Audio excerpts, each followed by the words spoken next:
দেখুন, আমি চাই, আমাদের দলও চায়, আমি এখনো যে চেয়ারে আছি, দলের চেয়ারেও আছি, আমি as a chairman of all India Trinamool Congress বলছি, আমরা চাই ভোটটা শান্তিতে হোক, মানুষের অধিকার প্রয়োগ করতে দেওয়া হোক।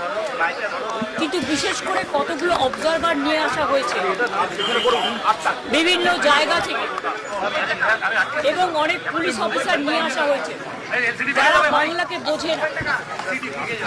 যেমন গতকাল রাত্রে যে অত্যাচার করেছে সারা বাংলা জুড়ে, আমি কিন্তু সারা রাত জেগেছিলাম এবং অবজারভাররা থানায় গিয়ে যে প্রেশার ক্রিয়েট করছে শুধু আমাদের পার্টিকে টার্গেট করে, যে সব তৃণমূল কংগ্রেসের এজেন্টকে গ্রেপ্তার করো।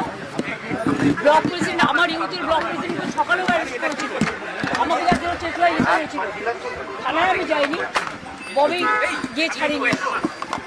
এইভাবে বাবাইয়ের বাড়িতে কালকে রাত্রিবেলা, বাবাই এটা 17 নম্বর ওয়ার্ডের কাউন্সিলর, এত পপুলার ছেলে এই এলাকায়, তার বাড়িতে গিয়ে রাত্রি 2টোর সময় CRPF force without state police, without local police, they attacked his house. এবং ওর বউ একা বাড়িতে ছিল বাচ্চাকে নিয়ে। ওর বউ যখন বলেছে বাবাই বাড়িতে নেই, সত্যিই ছিল না, পার্টির কাজে অন্য জায়গায় ছিল।